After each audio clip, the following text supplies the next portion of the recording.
Step right up with Madam Lightning, where I bring you the news from a different point of view. And boy, oh boy, do I have some news for you broken down with correlation and facts that will shatter the earth. So please stay tuned because this is very important. And yes, it's like I always say, everything connects at the dots and the seams if you know where to look. So today we're going to get right into it. So my source, is actually Rachel Mddow and her whole segment she did on this. But I sat through it, took notes, and even broke down the acronyms and everything in this. But you definitely should listen to this. So remember how our government cut USAID? Yeah, and the whole department? Well, let me start from the beginning to kind of start a little connection of the dots for you with the little red lines and the tape zipping everywhere, because you're going to want to listen to this. So yes, you're going to love the first part of this. Guess what? In the year 2012, that's right, 13 years ago, in Russia, Putin shut down all USAID activities in Russia, and it was on the false propaganda claim that he had concerns of election interference by aiding opposition groups being there in his country.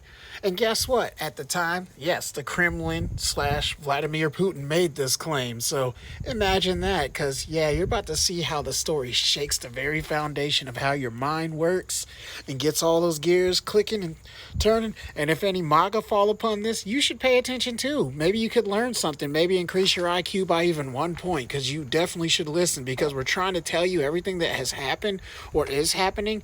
The past repeats itself, and yeah, you should probably start learning things so you can prepare for the future too, as we keep warning you. Anyways, moving on. All right, so let's fast forward a little bit to when Trump and Elon shut down the entire USAID agency in January of 2025, which, here's the kicker, guess who was praising them for this? Yeah, listen very closely, because I'm going to break this whole fucking segment open for you. The people praising them were authoritarian figures and dictators all around the fucking world. Imagine that.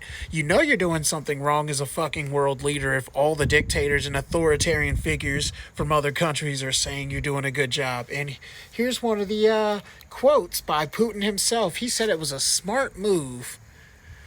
And a few other authoritarian regimes said the same exact thing. Now, isn't that kind of weird that Putin, the person who Russia, all the collusion and proven interferences going on in our country and everywhere, connecting, is praising the president-in-chief now? Yeah, weird. Anyways, let's get into it more. So then you also have Nicaragua, I think I said that right, referred to as USAID members as terrorists. Yes, that's right. They refer to the members helping other people in other countries as terrorists.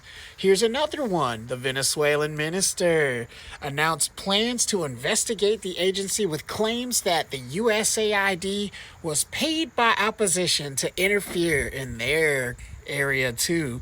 Weird how it's all these weird claims just popping up all of a sudden in 2025 when there's one correlating person at the center of this. Actually two, sorry, because I forgot. We know who the real president is, and I'll give you a hint, it's not DJT. Even his son confirmed that. But moving on.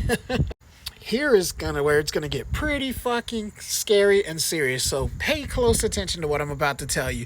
This is why everybody says that social media can be very fucking dangerous depending on who's following you, because it tells a lot about the people following certain people in the groups and how they think alike. So Elon, went onto his X account to slander USAID with a false propaganda, claiming and calling it a criminal organization. And here's the real fucked up part about it all. Millions of followers saw that damn claim, and guess what?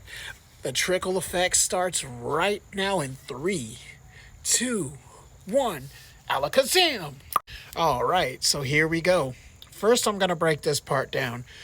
The Guardian newspaper, which is a British newspaper originally founded in 1821 in Manchester, it was the Manchester newspaper. It had that name. And then in 1959, it became The Guardian. Simple as that.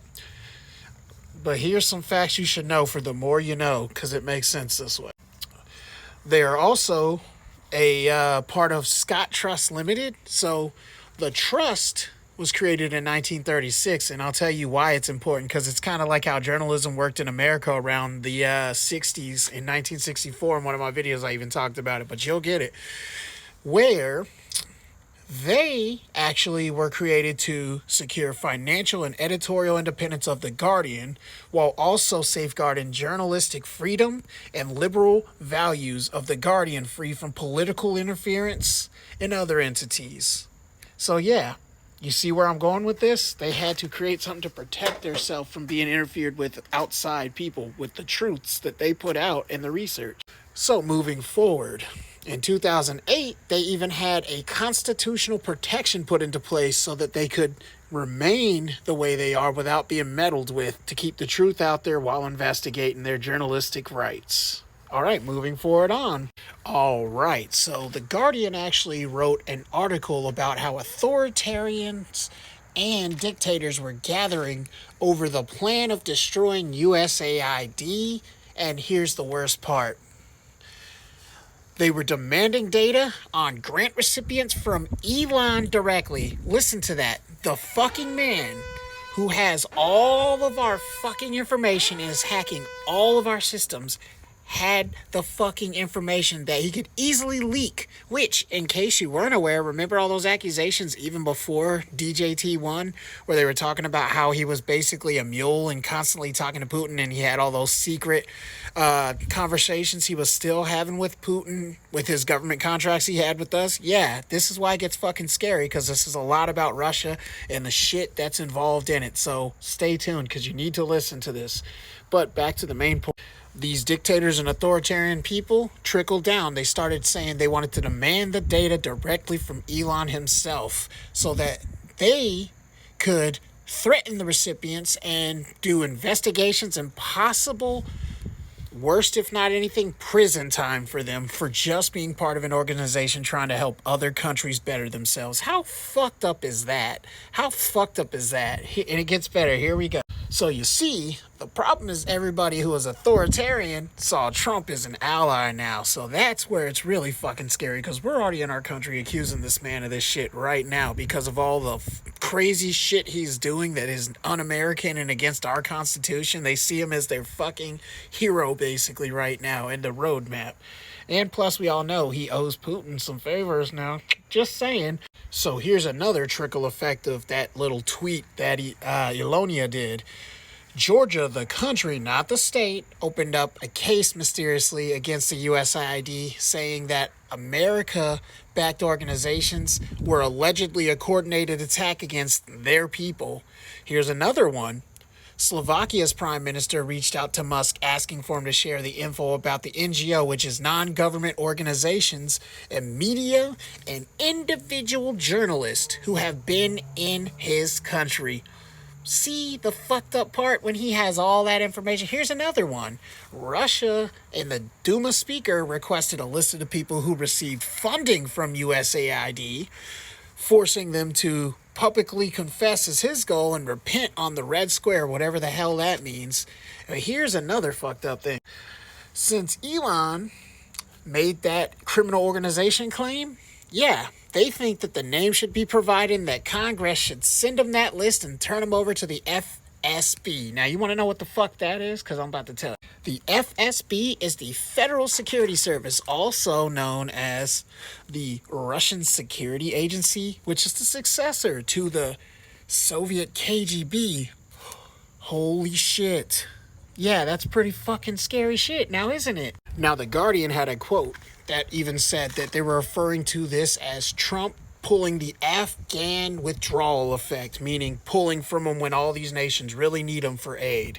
So one last thing I want to talk about in this video, because we all heard what Trump said about the Ukraine and how basically it was a big fuck you and saying Russia's going to get their way and all the other allies are going to raid them. Yeah, That's where all this shit connects. Madam Lightning out. Pay the fuck attention because this shit is so scary. Please share this.